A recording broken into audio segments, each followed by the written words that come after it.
দেখুন, আপনি যদি একজন মালয়েশিয়ান প্রবাসী হয়ে থাকেন আর বিগত ১ মাসের ডাটা বিশ্লেষণ করে আপনি দেখেন, তখন আপনি দেখবেন যে মালয়েশিয়ান ইমিগ্রেশন যেখানে রেট দিছে, বেশিরভাগই তারা কী করছে? রাতের বেলায় রেট দিছে। এখন আমি কেন ভিডিওটি করতেছি, আমার কথাগুলো একটু মন দিয়ে শুনবেন। আপনাদের পাসপোর্ট অনেক ক্ষেত্রে আপনাদের কাছে থাকে না। আপনাদের পাসপোর্ট কোথায় থাকে? আপনাদের বসের কাছে থাকে। এখন রাতের বেলা যদি মালয়েশিয়ান ইমিগ্রেশন বিভাগ অপরিচি দেয়, সেখানে কিন্তু আপনার পাসপোর্টটা আপনার কাছে পাবে না। শুধুমাত্র আপনার কাছে পাসপোর্ট ফটোকপি পাবে। তখন মালয়েশিয়ান ইমিগ্রেশন কী করবে? অনেক ক্ষেত্রে আপনাকে ধরে নিয়ে যাবে।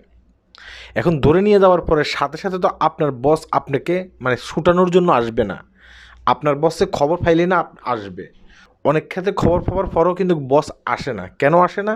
কারণ বসের এত জরুরি না। জরুরি হচ্ছে আপনার। হ্যাঁ? এই কারণে বস অনেক ক্ষেত্রে আসে না। আর আপনাকে কী করে? ১৫ থেকে ১৬ দিনের জন্য তারা কিন্তু চালান করে দেয়। এখন ১৫-১৬ দিন পরে আপনাকে ইয়েতে উঠায়, আদালতে উঠায়। তখন সেখান থেকে আপনার বস আপনাকে ছুটিয়ে নিয়ে আসে। কিন্তু তার আগে ১৫ থেকে ১৬ দিন পর্যন্ত আপনাকে কী করতে হয়? জেলখানায় থাকতে হয়। আর জেলখানায় থাকলে কী হয় সেটা আমরা সকলে জানি। যারা ১৫-১৬ দিন মালয়েশিয়া জেল খাটছে, খাটার পরে বাইরে হইছে তাদের সাথে যোগাযোগ করলে বুঝতে পারবেন। এবং কি ফেসবুক, সোশ্যাল মিডিয়াতে অনেক ক্ষেত্রে তাদের ভিডিওগুলো আপলোড করা হয়। তাদের ভিডিওগুলো দেখেন তাদের চেহারাগুলোর কী অবস্থা হয়। আমি কেন কথাগুলো বলতেছি একটু মন দিয়ে শুনবেন।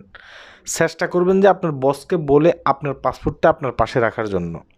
যদি আপনার বস আপনার পাসপোর্ট আপনাকে দিতে মানে অনিচ্ছুক প্রকাশ করে, সে যদি আপনার পাসপোর্ট আপনাকে না দেয়, তখন বলবেন যে পাসপোর্ট আমাদের কর্মস্থলের আশপাশে রাখার জন্য, মানে আপনাদের কর্মস্থলের আশপাশে রাখার জন্য। যেখানে আপনারা ঘুমান, যেখানে আপনারা কাজ করেন, আপনাদের যে কোয়ার্টার আছে কোয়ার্টারের আশপাশে রাখার জন্য। যদি রাতের বেলা কখনো ইমিগ্রেশন আপনার সেখানে রেড চালায়, রেড চালানোর পরে আপনাদেরকে ধরার পরে যেন তৎক্ষণাৎ পাসপোর্টটা বাইর করতে পারে। পাসপোর্টটা বাইর করে যেন আপনাদেরকে দিতে পারে, এই অনুরোধটা আপনারা বসের কাছে করতে পারেন। আর যদি বস সেটাও মানে রাজি না হয়, শুধুমাত্র এটা বলবেন যে রাতের বেলা যদি আমাদেরকে ইমিগ্রেশন ধরে নিয়ে যায়, আমরা যখন ফোন দেবো আপনার কাছে, তখন সাথে সাথে আমাদেরকে সেখান থেকে আনানোর ব্যবস্থা করবেন, মানে ইমিগ্রেশনের হাত থেকে বাঁচানোর ব্যবস্থা করবেন। এই কথাগুলো বসকে অবশ্যই বলে রাখবেন। তাহলে হয়তো আপনি নিরাপদভাবে থাকতে পারবেন। এরকম অনেক ব্যক্তি আছে মালয়েশিয়াতে, যাদের বসের কাছে যাদের পাসপোর্ট আছে। এই পাসপোর্ট থাকার কারণে সে লোকটার ভিসা আছে, তারপরেও তাকে ১৫ থেকে ১৬ দিন অনেক ক্ষেত্রে জেল খাটতে হয়েছে। মালয়েশিয়াতে এরকম অনেক নজির আছে।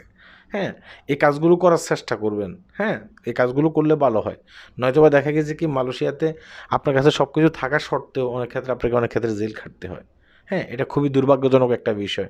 এখন পৃথিবীর অন্য কোথাও এই ধরনের নজির আছে কিনা সেটা আমি জানি না। কিন্তু সেটা মালয়েশিয়াতে আছে। এটা আমরা যারা মালয়েশিয়াতে চাকরি করি, মালয়েশিয়াতে প্রবাসী হিসাবে আছি, এটা আমাদের জন্য খুবই দুর্ভাগ্যজনক একটা বিষয়। আল্লাহ হাফেজ।